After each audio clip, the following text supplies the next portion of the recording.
Yeah, I know. All right, we gotta Recording. agree. Thanks, Margie. We gotta agree. Oh, Mick's here. I mean, Thanks for your time on jury. He just made it. Thanks for your time on jury duty, Mick. We appreciate your service. yeah, it's gonna take a couple days actually, so it's significant. So I'll talk more when I can, but crazy day. I've been selected for jury duty twice here in Nebraska and once in What? Colorado. And every time they selected me, they asked me what I did for a living, and I told them I was an Air Force pilot, and they dismissed me immediately. I thought I was gonna get dismissed. They asked, wait, you're an engineer? I'm like, yeah. They're like, you deal too much with, exactness. And so I thought I was gone, but they called my number. This is number 2. I'm at actually a jury, so. Well, isn't that fun? Yeah, All right. Well, you can't talk to us otherwise. Well, especially because Margie's Yeah. recording this now. exactly. Please don't. We're not in your collaboration thing here. But tonight we have Carl. He's tying and he's got his camera ready to go. If you guys don't remember how to pin him, just grab his picture at the top, grab the 3 dots, and then it'll drop down and it'll show you to pin. And that way it won't jump around. If your dog barks or if you cough or something, the video is nice and seamless. It'll keep on Carl the whole time. So, and we'll go ahead and get started there, Carl. All righty. Well, like Amy said, we're going to do crawdads tonight. I didn't send out a list of all the parts on here because I've got about 9 different things I use on this. I've been trying for years to develop a pattern that I was pretty happy with. And last year, you guys remember I tied some patterns and I did finish those and didn't really like them. They didn't perform like I wanted to. So, because I was using just lead wire for the tail end. And so I've gone back to dumbbell. I did find some on wholesale fly shops. I did find a really neat, I just bought a different package of these premium brass hourglass eye things. And There you is that go. Go up a little bit. Can you is that go backwards? up just, no, it's correct, but can you go up a little bit so we can see what's in the bag now? There you go. Yep, perfect. So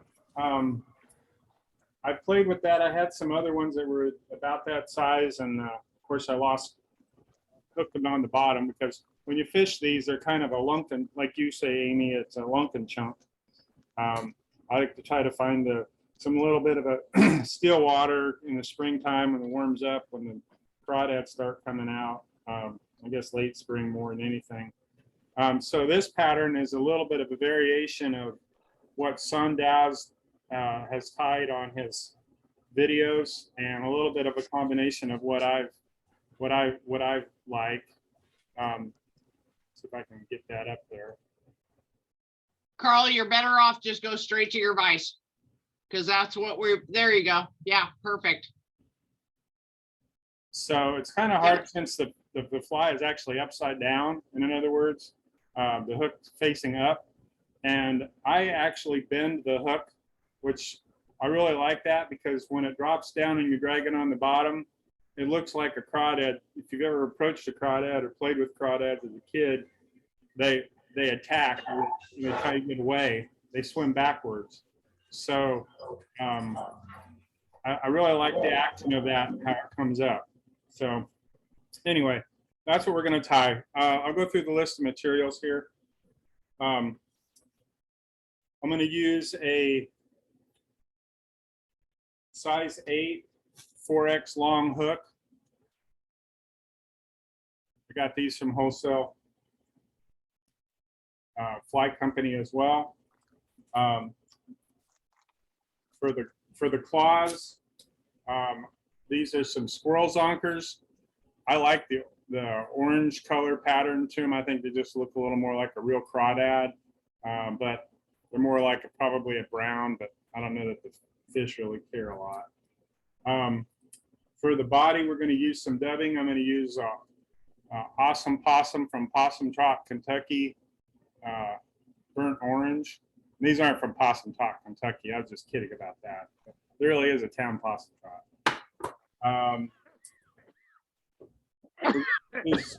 For the antennas, I found this at Hargrove's, and it's called pumpkin spice latte crazy legs. That's actually called pumpkin. It sounds delicious. I saw the pumpkin sign on it, and I said, well, like a spice latte, it must be good. So for the backing that you see right up here, and there, we're going to use a nymph skin, Kylie's nymph skin on it. You can see that. And then for the flute or for the tail, I'm going to use some copper Swiss straw. And I've done it too, where I've used the copper Swiss straw for the whole backing side of it. That adds a nice little orangish color to it, but I'm going to use I like it better with the nymph skin. To me, it looks a little bit, gives it a little more of a brown tint to the crawdad. And then for the legs, we're going to Palmer I'm going to use, this is one of my first hackles, dry fly hackles necks that I bought probably 30 years ago. And I've used all the good thin stuff except for a few of them. And now I got all this white or this light webby stuff that works really good for wet flies. And so I can make crawdads till the day I die, I think, out of this thing. I don't think I'll ever get rid of that, but that's what we're going to use for that. For the thread, I'm going to use a 6/0. These are some thread that I got on Amazon, Hemingway's. They seemed pretty reasonably priced, so I thought, well, I'll get a half a dozen of this package and see how it works. And it's actually pretty tough thread, and it's good for something like this because you do kind of crank down on it a little bit. So we'll get started. So what I like to do is I put the hook in at about a 45-degree angle, something like that. And I take I know you're not supposed to do this, but I like it. And if I break it, so be it. But I bend it down a little bit. And what that does is it allows me to put the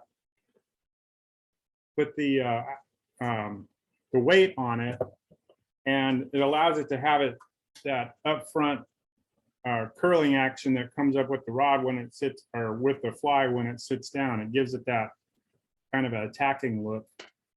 And I heard somebody say a while ago on that kind of a presentation with that, is that when a trout sees one, they want to go for it. And if it looks like it's going to attack or whatever, they're going to hit it hard. So it gives it more of an imitation of that. So, all right, we'll get started. And I'm going to just start out here basically at the eye and give it a nice little wrap up forward.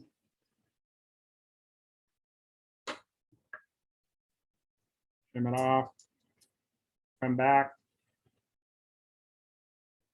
and get our thread started. Now, two things that I didn't mention that I'm going to use here, or three things. I am going to use some Zap-A-Gap when I put the weight on it, after I get the weight tied on. And then for the backing of the skin, I'm going to use the Solera's medium viscosity. I like this stuff a lot, especially when I'm doing shells or the thoraxes of my nymphs. That seems to work better as far as getting a clear, harder finish, and it seems to stay on better. I tried using this Solera's medium viscosity and have no idea why I even bought it, but now I have a whole bunch of it that I don't like. But anyway, so to me, when you're starting the dumbbell eye, it's easier because if you try to hold it like horizontally like this, it makes it very difficult to hold it on. So when I do it, I hold it up straight, get just a few wraps on it just to kind of hold it up, get it positioned. And then I start doing a little figure 8 on it. And what I'm doing is going back and forth on it. And then you can kind of get it a little bit situated to where you want it, kind of get it straightened out and get it started. Now, we're not done with that by any means. And I just usually go 2 wraps one way, 2 wraps the other. And then what I'm going to do is I'm going to go back and forth underneath it with pretty tight pulls on it. And what you want to do is get that thread wrapped around the base of that dumbbell eye, give it some stability. And I think that actually probably would even almost just stay on its own as it is, but get a few more wraps on it. And then I'll start wrapping it forward to go down.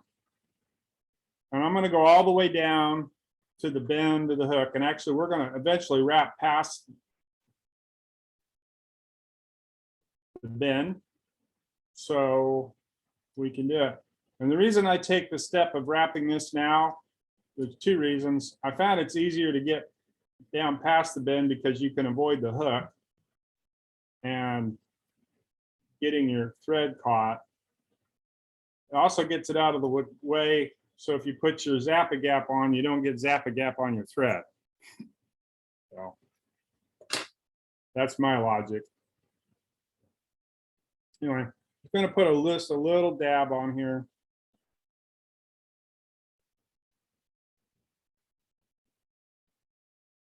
You gotta be careful with this.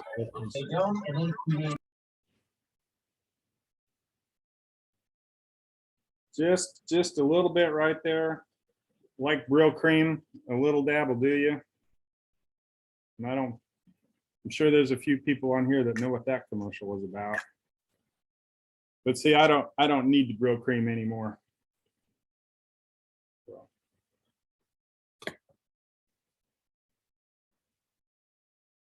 Good to have a little paper towel for excess glue. All right, so what we're going to do now is I'm going to flip this hook upside down.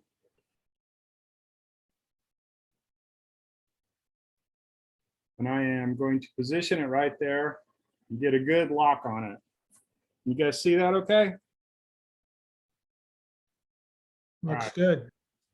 So I'm going to wrap up here a little more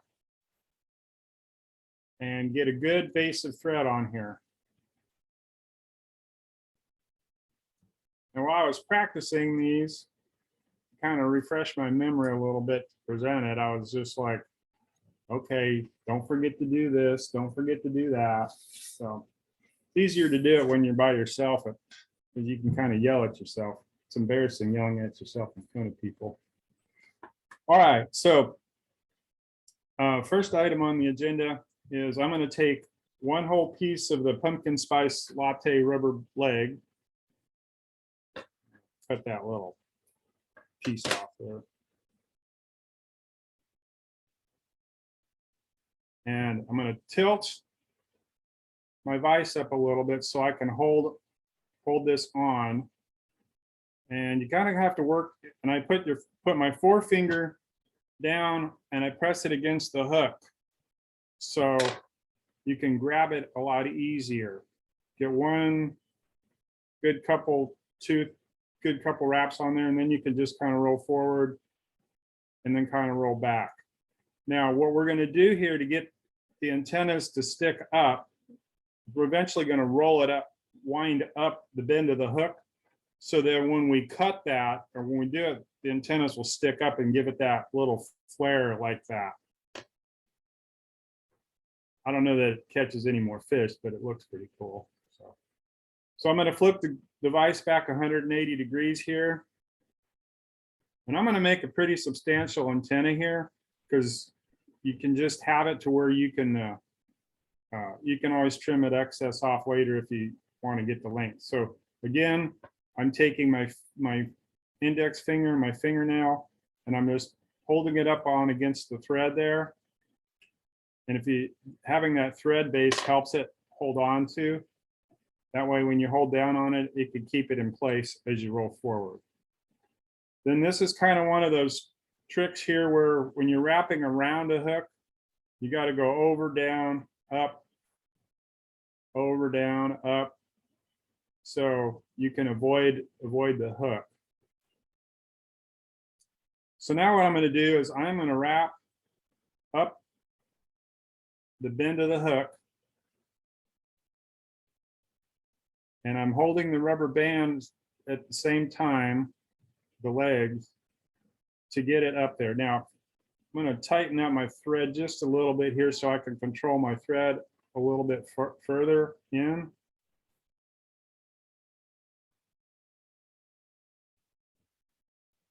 To get up to the eye there, or to get up in there. So now if you can see it,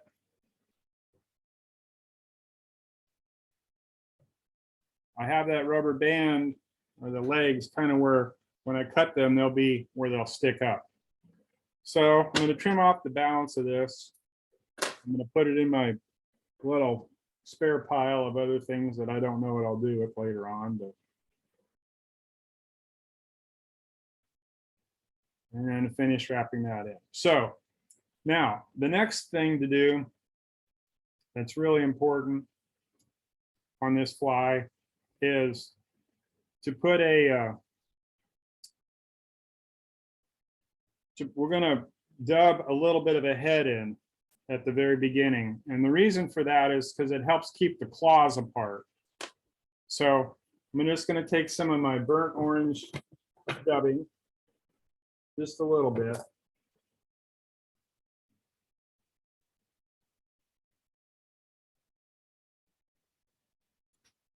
And a little bit of wax on it.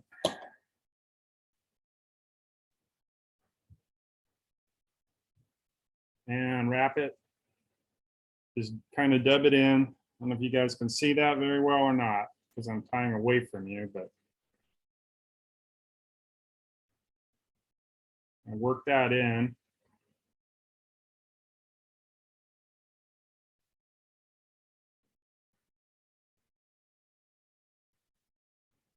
So basically what I've done is create a little bit of a head there.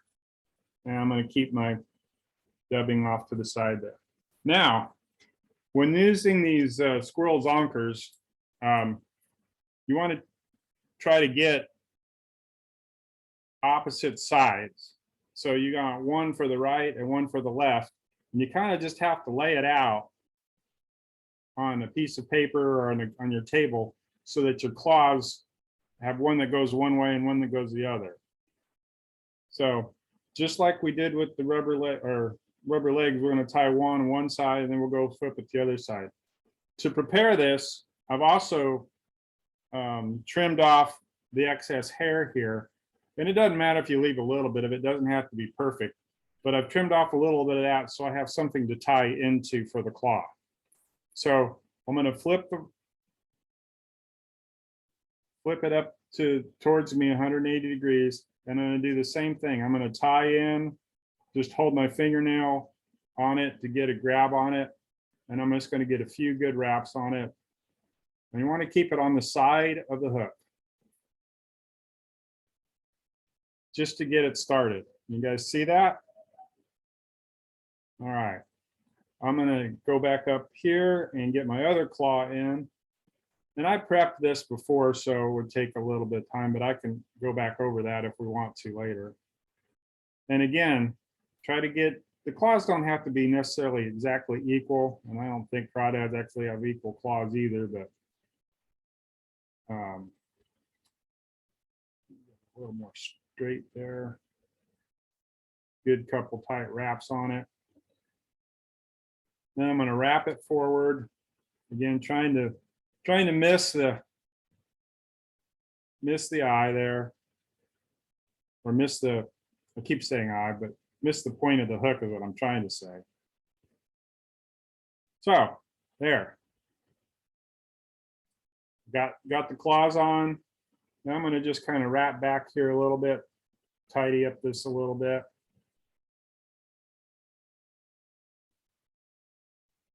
Now, what we're gonna do, so just like in any fly pattern, the last thing you wanna wrap is the first thing you wanna tie in. So we're gonna be putting some wire on this. So I've got a thin piece of 3 or 4 inches of the, whoops, sorry about that.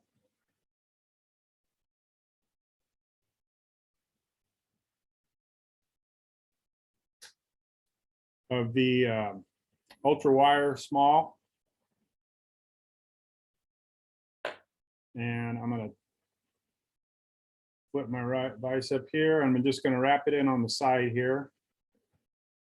I take my wire at about a 45-degree angle, just grab it, whip it in. And then I'm just gonna wrap all the way up to where the claw is right there. You can see that.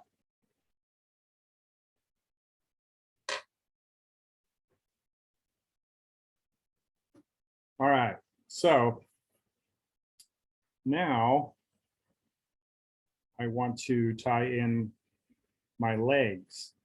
So I've already got a prepared strip here, and Son made a good point on his video.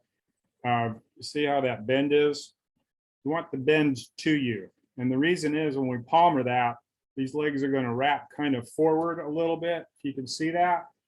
And when you do that, that gives it a chance to actually have a, I don't know what that kind of action I'm trying to describe is, but it gives it more of like the legs are actually out forward a little bit, I guess you could say.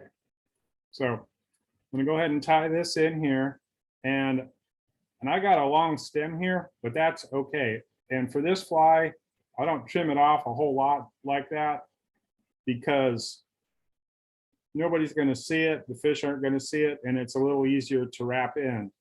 And what I'm doing here on purpose, if you can see, is I'm leaving myself a pretty good amount of stem right here. And that'll make it easier when you wrap it to get a good start onto the legs. I'm going to just wrap back here a little bit. Come off the excess. Just makes it easier to handle and maneuver. All right, so next thing is I'm going to tie in the skin. I can grab it with my fingers, some of this. And so this will be, kind of did this a little bit out of order, but it'll work. So I'm going to tie this in here, and what this we're going to do after we wrap it, we're going to pull this skin forward. We're going to tie it in towards the back here.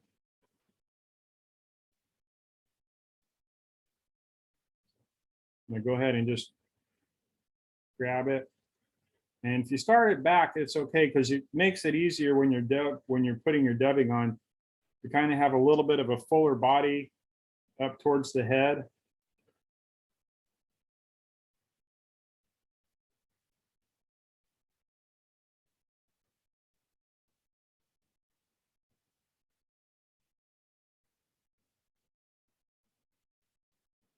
And I'm just going to go ahead and crank that in.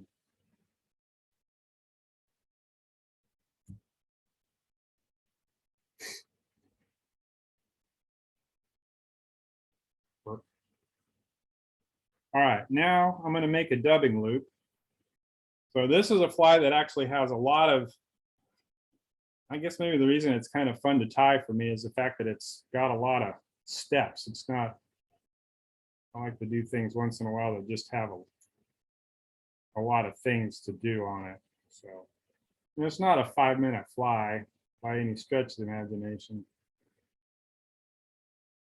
I'm gonna go ahead and wrap back towards here. And you can use the dumbbell as a thread holder to keep it away. I'm gonna take my little handy dandy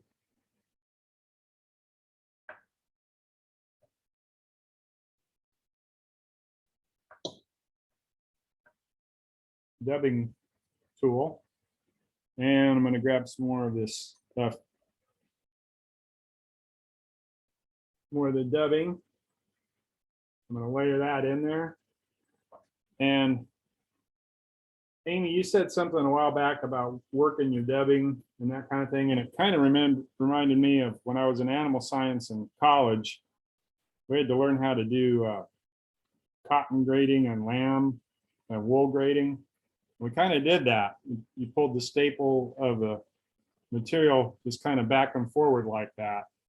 And I, Very much so. Yeah. And that's a great thing. It's always just good practice too. And you get out the inconsistencies, you can, you feel them. So it's yeah, it makes it a little, anybody, yeah, to me, it's easier to put the putting it into the between the thread, because you can just kind of lay it in there in between it, and then as you grab it, you can just kind of pull it down as you go. And yeah, and it's really something too, I think with, you know, especially because you're going to do a dubbing loop on this, Carl, and, Yeah. and showing how the fibers all still stay attached. So you can actually make a pretty long segment of it and nothing's broken apart either. It is, you know, you guys all laugh at me because I'm just a creature of habit, but it is something where you get very used to doing this with your dubbing. But the other part is you can really mix in a lot of colors to it to be able to do that. And so if you like a little bit of flash, that's the time to add it in. But if you pull the fibers apart, put them back together and continue to do that, it actually makes it a lot more, it's easier to work with. You don't ever want to take the clump out of the package and just try to put it in for dubbing. You need to work it some. yeah, I agree. So I'm going to take my hackle pliers and I'm going to grab the end of my dubbing loop. And you want a good strong one that has a good base to it, because you know, and you can just kind of leave it sit there and got to go get a cup of coffee or whatever. It's all there. So I'm going to use my rotary vise and get it started and just kind of feed it all in. I want to try to make the top part here a little bit thicker at the abdomen, and then I'm going to roll it forward. And I always keep saying, like, you want to try to make it buggy, but this is a crawdad and it's a crustacean. I don't know if it qualifies for a bug, but and if you make your dubbing loop too long, that's okay. You know, you can always tie it off and cut it off. It's not going to go anywhere. I like this to have enough when I'm doing it so I can make sure I try to get the proportions I want. And all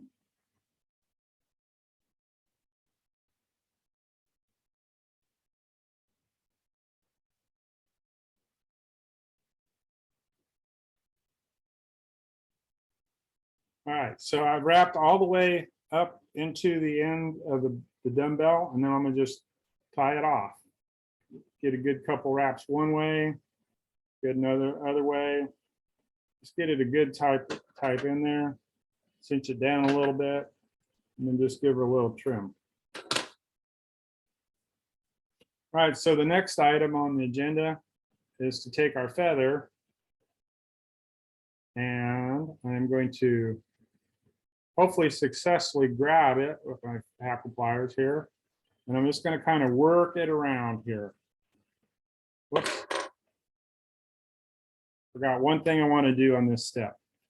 So I've done this a bunch of different ways, putting some flutes on the end of this thing. I've taken some spare feathers and tied on at this step. I've used the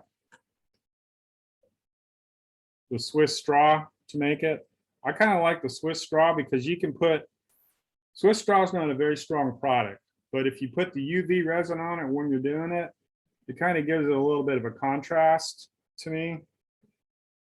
And I don't know that it really changes the fish. It just has more probably an eye appeal to it than anything. So what I've done is taken about a 1-inch piece of Swiss straw, And basically, I'm going to fold this into thirds.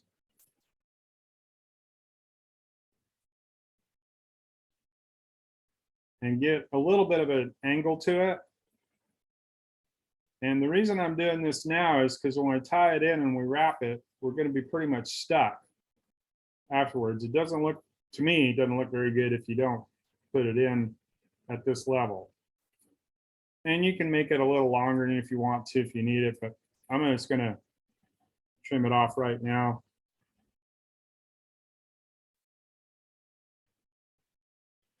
Some people get a little fancy. I've seen them just trim it where it's exactly like little flutes or whatever, or they put two on. To me, that one's just enough. And the way I like this pattern better than what I've done before is your eye for your line is right here. And it's so much easier to put your bleeder through here than try not to have it, because other ones I've made before, I've always crowded the eye, and it's kind of a pain in the butt to get it back on. So I like that. So now we're just going to wrap forward in a palmered fashion.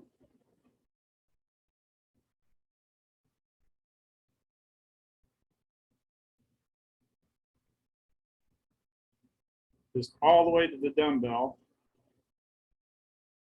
Pull it off here. Get a good couple wraps on each side of it. Then just trim off the very end of it right here. Now, you watch Son Dow do it on his stuff. He's able to get all his feathers to all lay down. I'm not that talented. Like, my feathers don't want to stay up like that. I've tried putting like a little dubbing wax or get my fingers sticky to kind of get it down a little bit.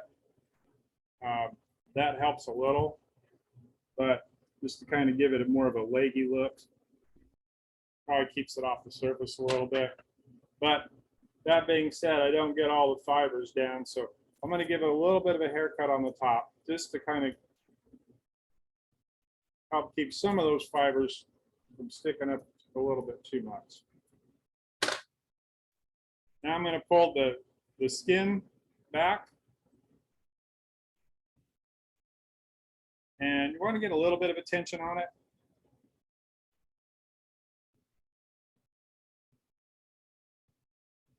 You can kind of get a couple wraps on it, give it a little bit of a pull on it, tighten it up a little if you want. How to do it. Go ahead, and I like when I use these skins, I like to just pull on them and cut them so it gets it down close. And I save these for my nymphs. So I got plenty of those to go tie some nymphs for some nymph backings. And just get a good even wrap on it.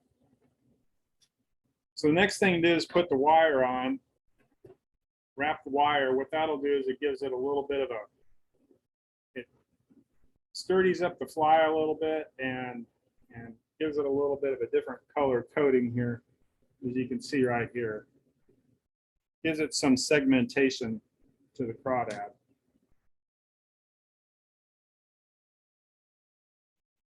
And you don't have to use your hackle pliers. You can use whatever you want. I like hackle pliers because I can seem like I can get around. I'm going to do one full wrap right up at the very beginning on it. And then I'm going to weave it in back and forth as I go forward. And the skin will have a tendency to kind of move forward on you or move away from you. And so I like to just grab it light and then pull down a little bit. But you get what you were trying to do is form the crustacean type of look for this. Try to, I don't know that it matters that you get it exactly equal, but get a good couple wraps on it. Wrap it in.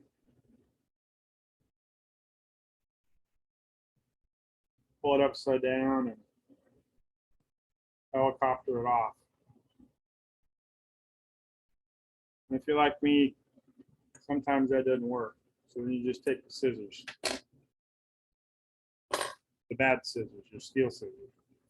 All right, so we're almost done. So what I'm going to do here is I'm going to put a whip finish on the tail end of it here.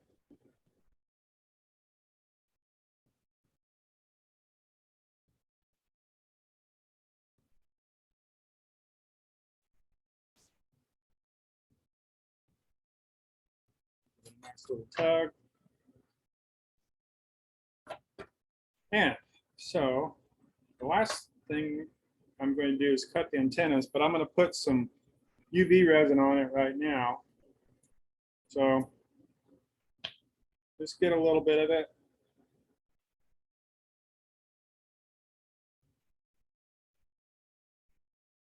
Get just a light coating. If you put too much on it, it kind of gets a little bit too crazy for me. I just put a little bit on. And then when I've got extra, I just coat the tail of it a little bit, give it a little bit more durability. And then I go back in the middle of it, between that, and give it a little bit of a glue down in there, kind of sturdy that up a little. Clean that off.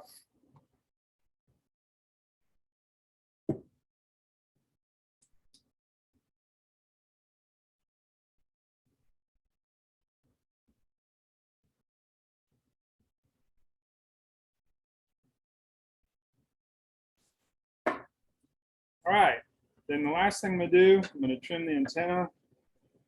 Take the scissors up the middle. There, a crawdad.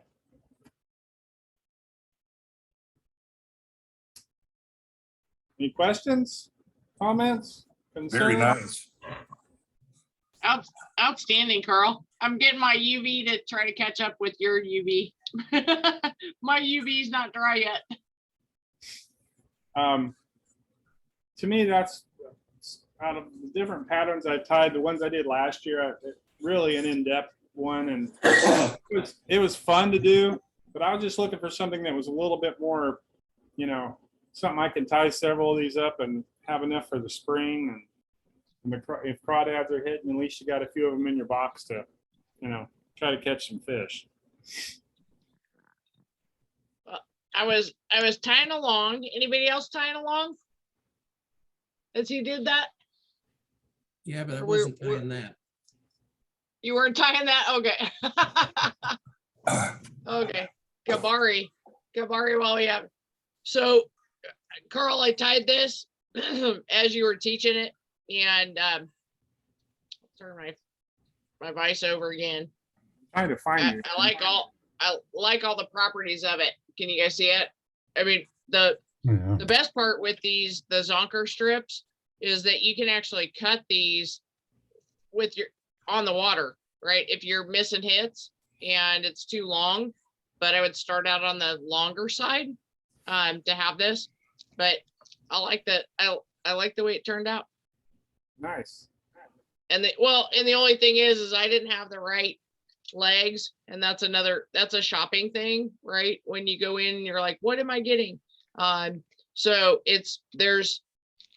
here's everything. So the pumpkin one that Carl was talking about, yeah, where you can get light blue that comes with the pumpkin color. There's silly legs. I think it's kind of a trial and error. I like these because it has the barred look to it. So it has kind of the orange and black on here. And this is not dipped in water, nothing. I didn't trim off the tail either at this stage.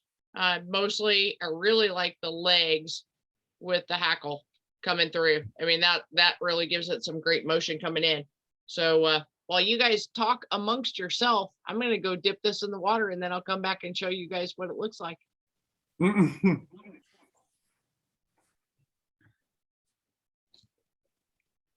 Anybody else? Questions for Carl? Not really. Anything I had was, I got in so late that's all I got was this, just the package. So I didn't get a tie, but I'll be some soon. What's the largest hook you've tied that up on, Carl? This is on an 8. I've tied it up to a 12, but I did that when I was in Alabama. And What's the smallest Say you've when I tied? was out fishing yesterday, I saw a crawdad that was about as oh, big I'm as my sorry. hand. Sorry, I was going backwards on you. I think probably a 6. Probably a 6 is the largest I've tied on What's the smallest you've tied? it. Probably maybe a 12, 10, 10. Okay. There's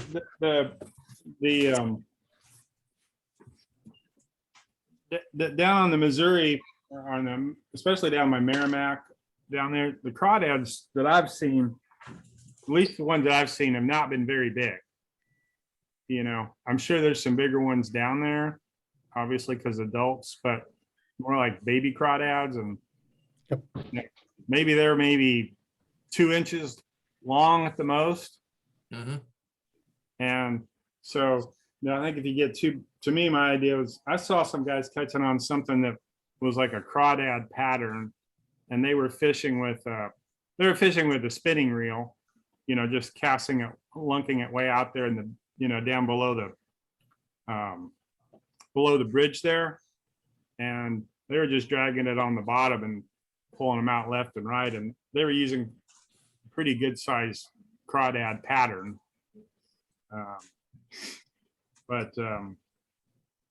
You know, that's probably, you know, this is on an 8, and to me, that's about a nice size that you can at least get out with a fly rod, you know.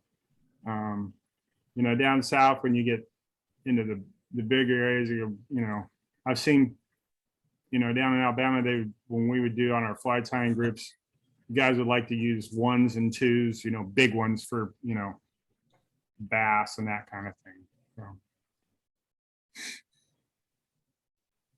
Well, we have crawdads here in Nebraska. They don't get too big because it's of the cold weather, but I know at least one lake when we did a fish survey 2 summers ago, and we checked the stomach contents of some of the big bass that were in there, and they were just full of green crawdads. So, And were they? Did you say green? yeah, they were a greenish color, not an orange. Right. And the Missouri ones are a little bit, what I would say, more brown from what I've Uh-huh. seen, but it's hard to tell because I can't ever catch them to see them. So. Yeah, these are kind of, I say green, they're probably more of an olive drab brown cross, you know. So the same Zonker strips would work on that, John. I mean, you could adjust it. You could go with either your black or your olives on that. Yeah. Even more on the natural side. I mean, you could easily switch it up. Let me pull up, because I've used anything all the way to blonde.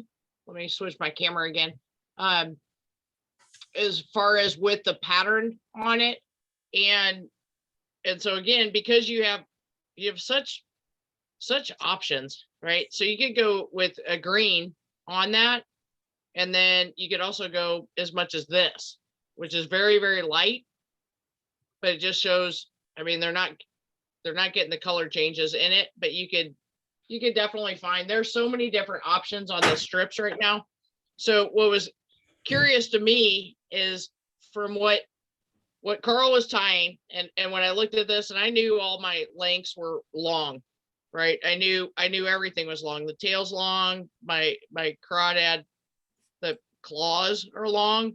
And what I wasn't liking is I didn't do dubbing between, but can you guys see this on like in the cup? Can you see how it's separating and how it goes down, and then the craws are up on that, which is again that attack mode. This has some great action to it. I love with the dumbbell eyes because it's pulling it down, and if you just relax on your cast, let it sink, and then start moving it back. And obviously I can't do it in this cup, but you can see that motion. It's moving away from its predator. So it really cool. But yeah, I went too long on that first part, but that would be the part where, you know, again, carry a scissors, sharp knife, whatever. And the first adjustment would be on the craw, cut that and come in just, you know, 1/8 of an inch, 1/4 of an inch on the skin, basically, of where that is, shorten it up. And then, of course, on the tail, but that's insignificant other than to the way you're pulling it, unless it's fouling when you cast. But really cool. And I actually just used my hook on that because I didn't bend it. I didn't do anything else. I just grabbed a hook. So that's what I was using on mine. But I like this. You know, Definitely. you talk about bending hooks, Amy, that link I sent you with Al's Yes. fly tying, the gentleman that tied the flies Friday night was bending hooks. Yeah. And So, I yeah. think as long as you don't go at it heavy handed, to be able to, so if you've got access to, you know, some pliers that you can put some pressure on. And the big thing is it's not a yank. This isn't, let me actually get it in my vise so I don't fly that up to the ceiling. Come in and it's a gentle pressure, just like what Carl was showing. I mean, you can get a hook to do anything and you haven't compromised the strength of it.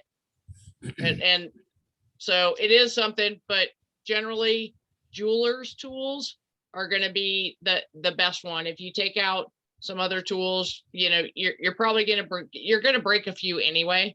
But if you go in heavy handed and you try to torque back on it, it's going to snap. I'm not going to snap this. I'm going to bend it back in place. And you actually, just like any metal, you can't go back and forth. So you pick your degree and then you tie from there. You can't, if I move this back again, it's going to compromise the integrity of it. But great job, Carl. Good to see you on the vise. You can detemper the hook if you want to, but I wouldn't recommend it. We don't need to. No, you don't want to. Yeah. You really don't want to. This was a good No. excuse, Amy, for me to get back on tying. I hadn't tied in probably 2 months. Any, you know, with any, I guess, enthusiasm. I've just been so cotton picking busy with work. You know, this COVID thing has really, you know, really stressed our freight markets out ridiculously. It's like nothing I've ever seen. I've been in the business for 29 years and it's the most crazy thing I've ever dealt with. So I needed to get down here, but I did finish my 2/8. Now I got my 2/8 done and I'm ready to go out and the spring and try to. Tom said, he goes, "What do you need a 2/8 for?" He goes, "What are you going to do when you catch a 36-inch brown on your little size 22 mids that you're going to put on there?" I told him, I said, if that happens and I break it, I'm going to be just as tickled to death. So Yep.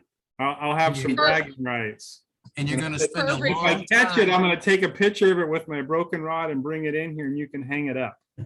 Yeah, and you're going to spend a very long time getting that fish into the shoreline. But it's going to be great time spent. Yeah.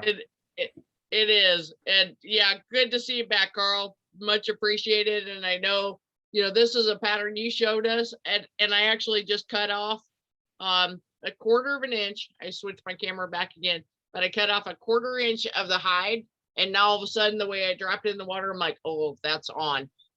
So this was a great idea to play with. You guys know I like flies that take a little bit, right? They have a lot of processes. It's good to get you thinking, you know, as far as what Carl said, you know, the first thing tied in is the last thing wrapped out. It just gets you to practice correctly. A great pattern, appreciate it. Smallmouth in this area or anything. And the other thing is that if you don't feel like tying all those, use this color for zonkers. Ha ha ha. So yeah, that they worked really well. That orange. And apparently brown trout. So give it a try. But Carl, great job. Good to see you back. And for next week, do we have any requests, any anything anybody wants to do?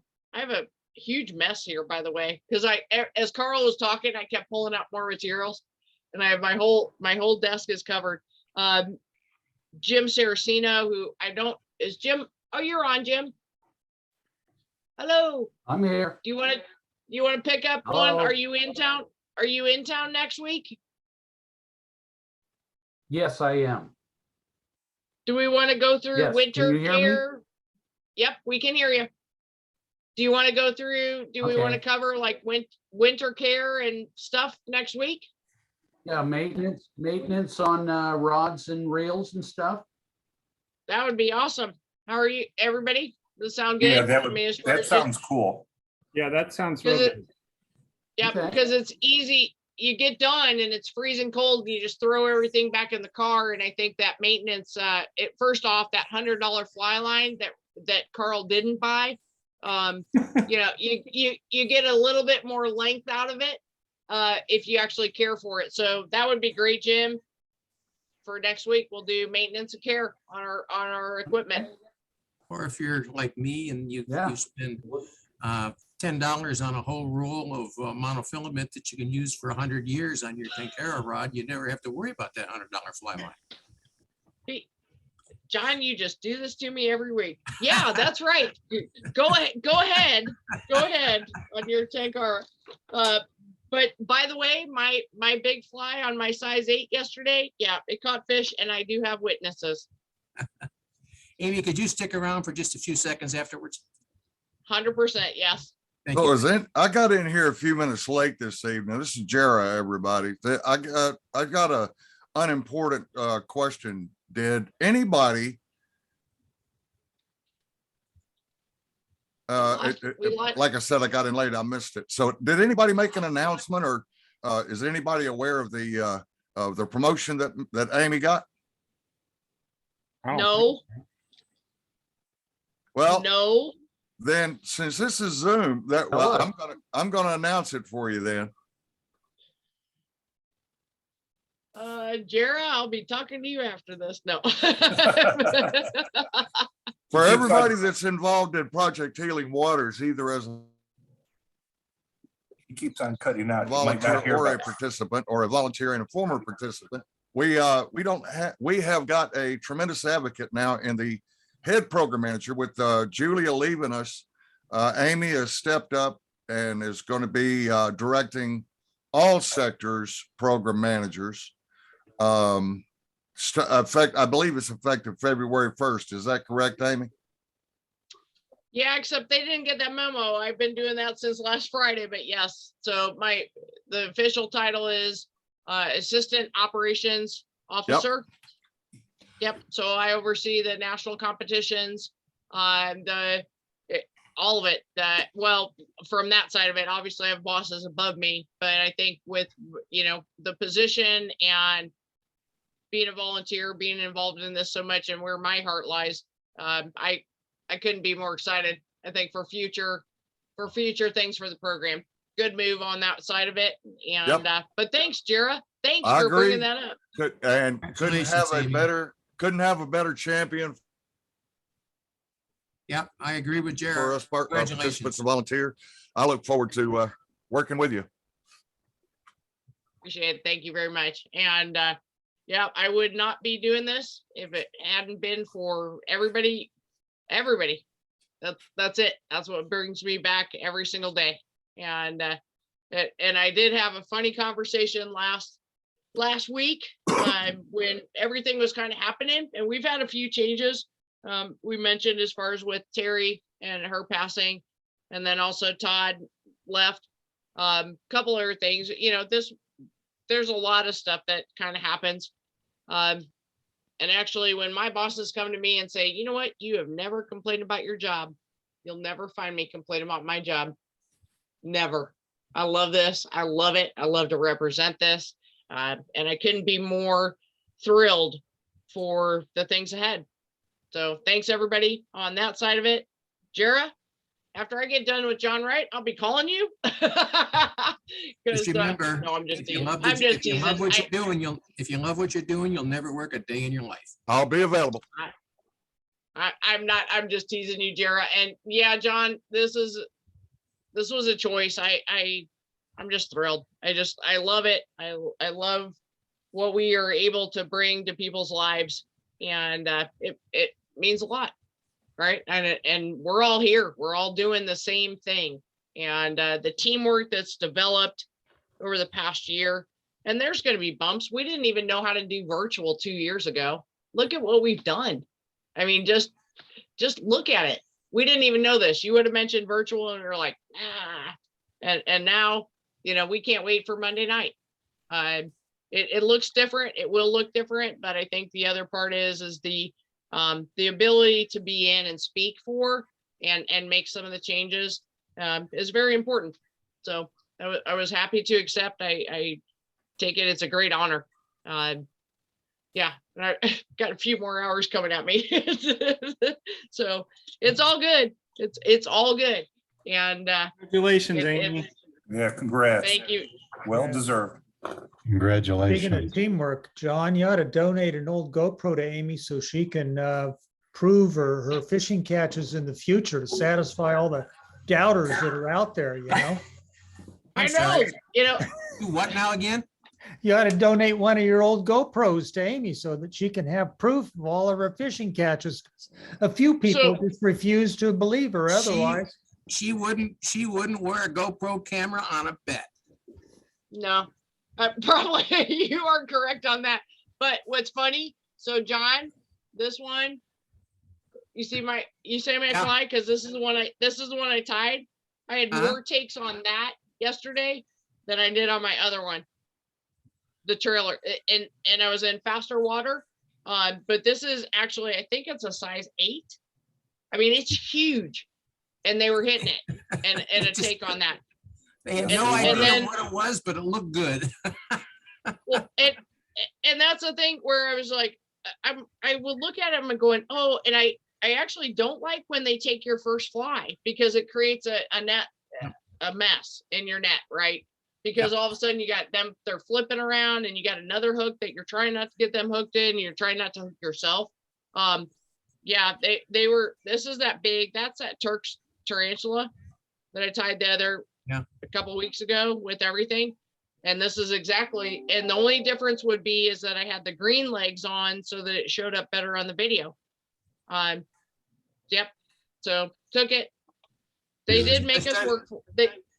They made Since us I work started for it. a working little bit. with Al Beatty, and I've been talking to some of the fly tires that work with him, one of the philosophies that seems to be coming out is that if you tie a fly that looks like nothing else you've ever seen before, that means the fish have never seen before, and there's a high probability they may strike it just because they've never seen it. Now, I don't know if that philosophy is right or not, but there's a lot of people that are starting to talk that way. Well, I mean, and if you look at streamer patterns, some of that, and I know we try to do, match the hatch, and you can move to different things. And I think it depends on what you're fishing and the presentation.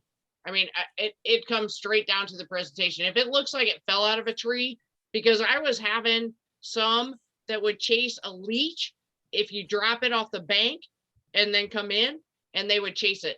And a leech. So a leech doesn't fall out of the tree, but it was a splash. I don't know. And if anything, I start with the largest fly, and then I actually work my way down to smaller flies, which is probably unconventional.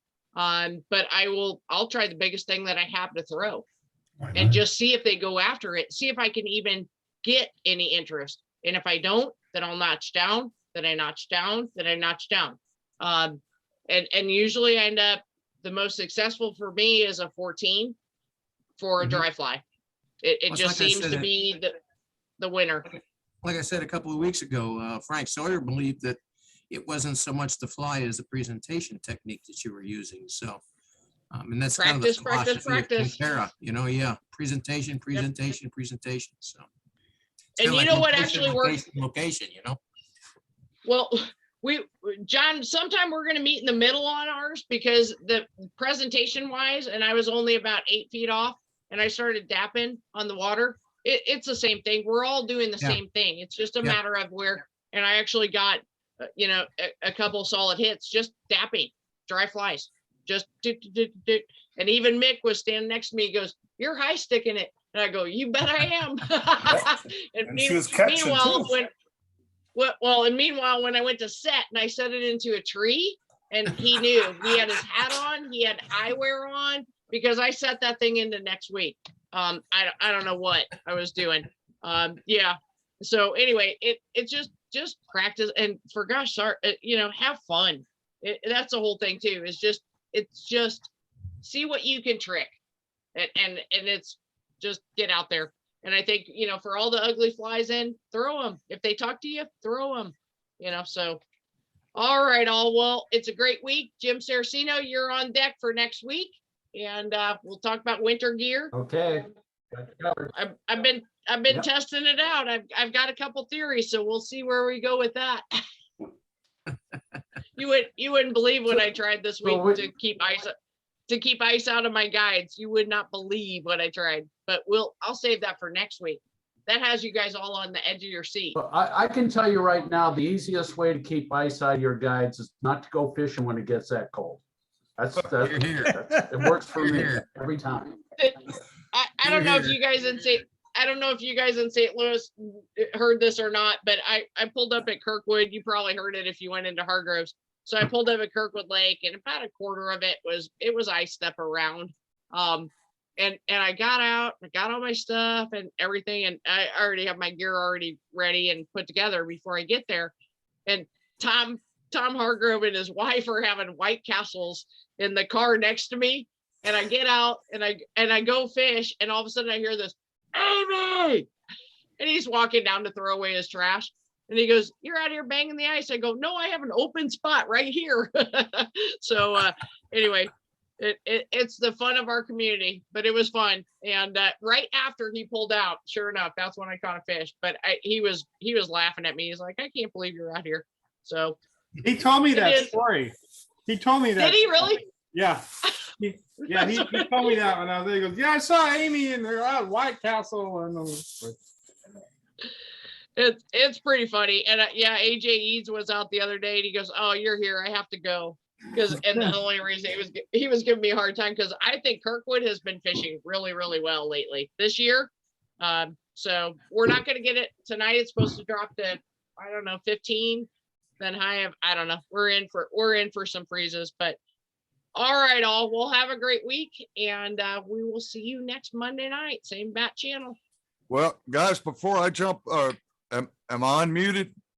You are unmuted, Jera. I wanted to try to, I don't know if that camera's going to focus on that, but anybody that's into hoppers that wants a really good trick to tie hopper legs, the jointed hopper legs with pheasant tail, in the chat, I put a link to a YouTube video out there to make this little tool and how to use it out of safety pins. That is a 1 inch long safety pin right there. Can you see that? Yep. Yeah. That's a 1 inch long safety pin that's been nipped off and bent, and you put it in your vise, and you take your pheasant tail fibers, do a little pattern on there, tie that around it, and it works like a champ. I've got a whole little jar of hopper legs for my hoppers using 2 and 3 strands of pheasant tail. The link is in the chat for the YouTube on how to make this little tool. I've made 2 dozen of them so far, given out to my participants in the program on Sweet. That's a great tip, Jera. Works like a Thank champ, you. guys. Yep, that's an awesome one. And if not, and because I know we have a few seamstress / crafters, if not, grab the smallest embroidery, or no, what are these called? These latch hook things. Crochet. Crochet needle. There you go. You can tell I don't crochet, right? Roger, why do you know that? Roger knows. Why does Because Roger know? his wife makes amazing things. But one of these hook grabber things, but you can find them in the sewing section at Walmart. Same thing as what Jera shows on that YouTube, is where you're actually grabbing this part. Oh my gosh, it'll save you a lot of frustration from trying to tie those legs with your fingertips, which doesn't work well. Doesn't work well for anybody. All right, all. Well, have a good week, and we will see you next week. Thanks, Amy. Right on. Congratulations. Congrats. Thank, Yep. appreciate it. Thank you very much. Enjoyed it, guys. Bye, Amy. See you, Kara.